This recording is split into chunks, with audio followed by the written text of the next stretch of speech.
안녕하세요. 날고 싶은 당신을 위한 난다희입니다. 제가 낭독 봉사를 한 지가 지금 5년째 진행을 하고 있습니다. 낭독 봉사를 하다 보면 사실 어떤 책을 낭독할 것인지 고민될 때가 많습니다. 시각장애인 복지관에 비치된 책 중에서 낭독을 해야 하는데요. 그 안에서 저와 결이 맞아야 하고 또 시각장애인이 좋아할 만한 것으로 찾기가 어렵기 때문이죠.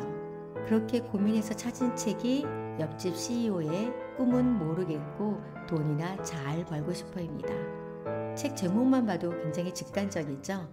직장을 때려치우고 엔잡러로 살고 있는 저자의 성공 스토리인데요. 저도 엔잡러를 하고 있기에 사실 좀 궁금하기도 하고 또 시각장애인도 SNS 채널을 운영하는 분들이 많거든요. 그래서 이 책을 낭독하기로 했습니다.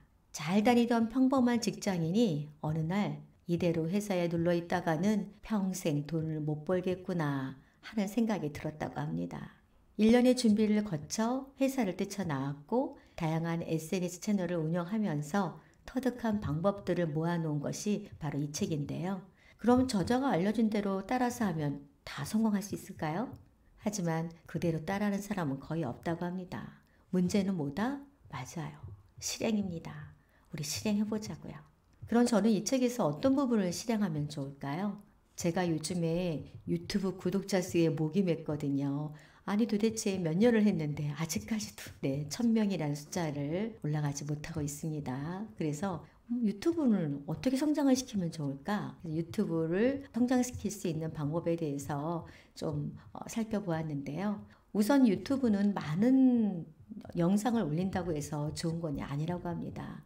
양보다는 질이다. 그게 문제였군요. 제가 너무 많이 올리나요? 많은 동영상을 올리는 것보다는 제대로 기획해서 촬영하고 편집하는 것이 중요하다고 합니다. 영상 수보다는 시청 지속 시간이 중요한 게 유튜브라고 하네요. 또 한 가지 주제로 공략하라고 합니다. 처음 시작할 때는 한 가지 주제로 시작하는 게 중요하다고 합니다. 또 썸네일을 만들 때는 타깃을 넓게 잡아야 하고요. 채널마다 최고의 조회수를 달성한 영상의 썸네일을 참고하면 좋겠죠. 그리고 또 조회수가 많이 나오는 대본도 참고하면 좋을 것 같고요. 두 번째는 블로그인데요. 제가 맨 처음에 키운 SNS 채널이 블로그거든요. 근데 아직도 저도 그렇게 많이 만족스럽지는 않은데 그래도 블로그에 제 나름대로 열정과 피와 땀이 많이 들어간 부분이라 사실은 블로그에 애착이 많이 갑니다. 여기에서 이야기하는 블로그 상위 노출의 5요소 뭘까요? 블로그 지수, 키워드, 체류 시간과 클릭률, 그 다음에 최신성이라고 합니다. 그러니까 최신의 글을 좀 자주 올리는 것도 중요한 것 같아요. 또 나와 결이 잘 맞는 찐 이웃을 만드는 것도 또 블로그를 키우는 방법이고 또 그 안에서 서로 성장할 수 있는 방법이 되기도 하고요. 또 블로그 성장을 도와주는 다양한 프로그램들을 꾸준히 계속 점검하고 검색을 해보는 것이 중요합니다. 그 중에 대표적인 것은 황금 키워드, 아니면 키자드, 블로그 도우미, 블랙키위 등이 있다고 소개를 하고 있습니다. 또 하나의 성공할 수 있는 방법에 대해서는 지식 창업에 대한 이야기인데요. 나의 지식을 판매하는 시대가 된 거죠. 그러니까 지식 창업이란 뭐냐? 내가 가진 정보, 지식, 노하우 이런 것들을 콘텐츠화해서 판매하는 것을 뜻합니다.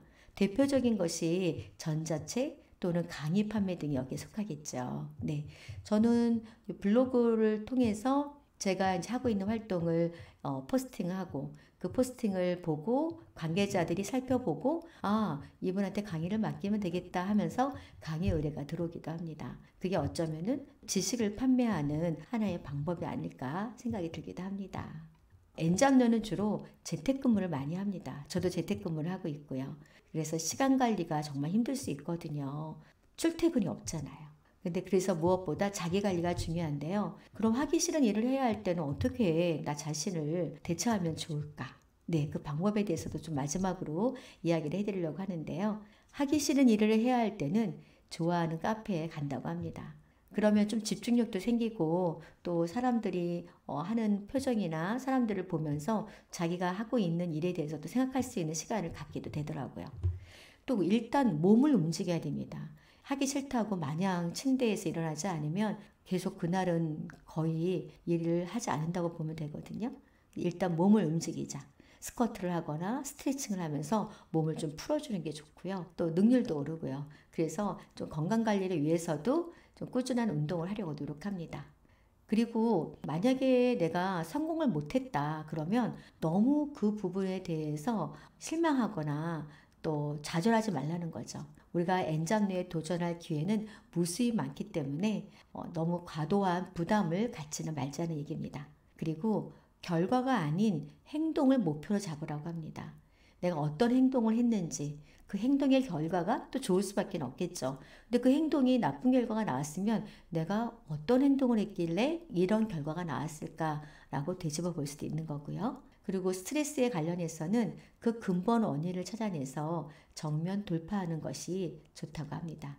이 책에서는 세이노의 가르침 중에서 스트레스의 뿌리를 없애라를 참고하라고 얘기를 하네요. 네, 오늘은 제가 낭독봉사를 통해서 녹음 낭독을 했던 책을 소개를 했습니다. 직장 때려치우고 N잡녀가 된 옆집 CEO 김민지라는 작가의 책을 가지고 왔는데요. 우리 모두 N잡녀가 되기를 원하기도 하지만 또 회사를 때려치우고 뭔가 좀 경제적인 자유를 누리고 싶은 분들이 많이 있잖아요. 하지만 또 그거를 하기 위해서는 또 지금 현재 하고 있는 일에 최선을 다하는 것도 또 한 가지 앞으로 가기 위한 방법인 것 같습니다.